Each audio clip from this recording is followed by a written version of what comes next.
جس کو کہتے ہیں نا کہ زبردستی کی جپھی، وہ بھی دیکھنی پڑی۔ میں آپ کو دکھانا یہ چاہتا ہوں کہ جب کمان کی تبدیلی ہوئی تو اس موقع کے اوپر جو جنرل باجوہ ہیں وہ جنرل عاصم منیر کو گلے لگانے کے لیے بڑھے، لیکن حیران کن طور پہ جنرل عاصم منیر اپنی جگہ سے 1 انچ نہیں ہٹے اور نہ ہی وہ آگے بڑھے، بلکہ جنرل باجوہ گئے اور انہوں نے گلے لگایا۔ اور اس کے بعد میں آپ کو وہ 11 سیکنڈ کی ویڈیو ہے وہ دکھانا چاہتا ہوں ذرا، جس سے آپ کو اندازہ ہو جائے گا کہ وہاں پہ ہوا ایکچولی کیا ہے۔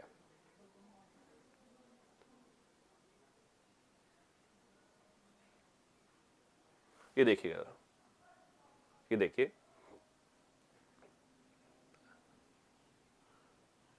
اب ذرا دیکھیے گا، اب دوبارہ جب شروع ہوگی تو آپ کو ذرا یہ سلیوٹ ہوا، خود بڑے ہیں وہ، آگے 1 انچ نہیں۔ تو یہ لوگ کہہ رہے ہیں کہ یہ زبردستی کی جو جپھی ہے اس کا کیا تعلق ہے؟ ظاہری بات ہے جب آپ جاتے ہیں تو پھر سب کچھ ایسا ہی ہوتا ہے، اور آپ دیکھیں گے کہ آج ان کے جانے کے ساتھ بہت کچھ تبدیل ہوتا ہوا نظر آئے گا۔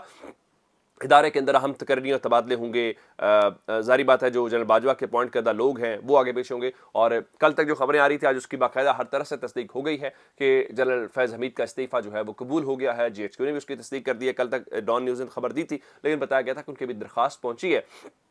بہت سارے لوگ کہہ رہے ہیں کہ وہ نئے آرمی چیف کو شاید سلیوٹ نہیں کرنا چاہتے تھے تو وہ اس سے پہلے ریٹائر ہو گئے، لیکن انہوں نے یہ پیغام بھیجا، میرے جو ہمارے پاس خبریں آئیں کہ انہوں نے مبارکباد ضرور دی ہے جنرل عاصم منیر کو۔ اور اس کے بعد اب آ جاتے ہیں کچھ سیاسی معاملات کے اوپر، اور سیاسی معاملات کے اوپر آپ جانتے ہی ہیں کہ معاملہ ایسا کیا ہے۔ ایک جانب کہا جا رہا ہے جی ہم اسمبلیوں کو روکیں گے، اور دوسری جانب کہا جا رہا ہے جی ہم 90 دن کے اندر الیکشن کروا دیں گے۔ کل نون لیگ کا اجلاس ماڈل ٹاؤن کے اندر ہوا، وہاں پہ کہا گیا جی ہم ہر صورت روکیں گے۔ آج شاید خاقان عباسی نے کہہ دیا کہ ہم 90 دن میں الیکشن کروا کے دکھا دیں گے، تو بالکل ٹھیک ہے جی آپ الیکشن کروا کے دکھا دیں، اس میں کوئی وہ بات نہیں ہے۔ دوسری جانب خواجہ آصف یہ کہہ رہے ہیں کہ جی تحریک انصاف کے لوگ ہم سے رابطہ کر کے کہہ رہے ہیں کہ ہمارے استعفے منظور نہ کرنا۔ ان کو کوئی بتائے کہ قومی اسمبلی کا صرف آپ کے پاس ہے، پنجاب کی صوبائی اسمبلی استعفے بھی تحریک انصاف والوں دینے ہیں اور استعفے قبول بھی تحریک انصاف کے اسپیکر نے کرنے ہیں۔ اسی طرح سے اگر آپ خیبر پختونخوا کی بات کریں گے تو استعفے بھی تحریک انصاف والوں نے دینے ہیں، استعفے قبول بھی تحریک انصاف والوں نے کرنے ہیں۔ تو یہ اب پرانی باتیں ہو گئی ہیں جی ہمیں کہا جا رہا ہے استعفے، جب آپ کے پاس فردن ایک شخص آ جائے گا تو پھر آپ کیا کریں گے؟ اور یہی بات شیخ رشید نے کی ہے کہ 4 ماہ سے پنجاب اسمبلی کا اجلاس جاری ہے، اس کے لیے عدم اعتماد اور گورنر راج ناممکن ہے، حکومت میں آنے اور اس کو لانے والے دونوں پشیمان ہیں۔ بڑی امپورٹنٹ لائن ہے، فضل الرحمان کے بیان نے اس کو رسوا کر دیا۔ آج چھڑی بدلے گی، 30 جنوری تک الیکشن کی گھڑی بھی بدل جائے گی۔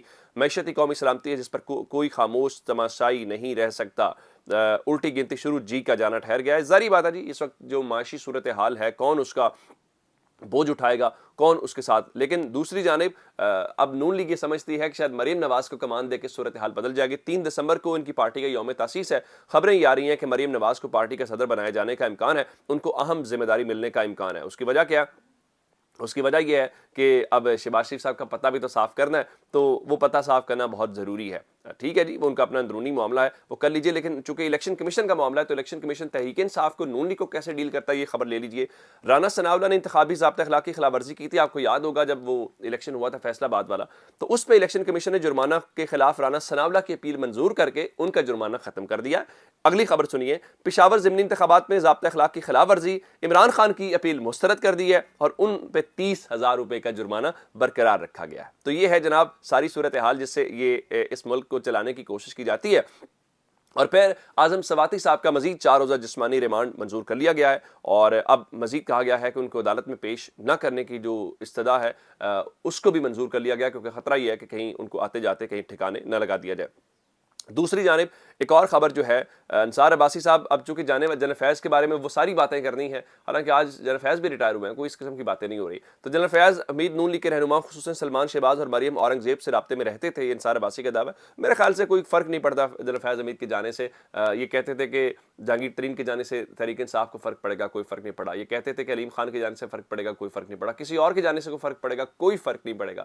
اگر آرمی چیف کے چینج ہونے سے تحریک انصاف کو فرق نہیں پڑا تو جنرل فیض حمید کے جانے سے کیا فرق پڑے گا؟ اس کو جوڑنے کی ایسے کوششیں کرتے رہتے ہیں۔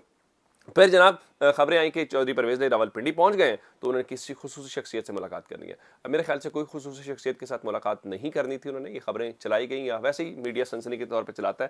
آرمی چیف کی جو تعیناتی یا وہ چینج آف کمانڈ ہوتی ہے اس میں 4 صوبوں کے وزرائے اعلیٰ کو بلایا جاتا ہے، پرویز رائی تو شریک ہوئے، محمود خان سے متعلق مجھے ابھی تک خبر نہیں ہے۔ اپنا بہت سارا خیال رکھیے گا۔ شکریہ، خدا حافظ۔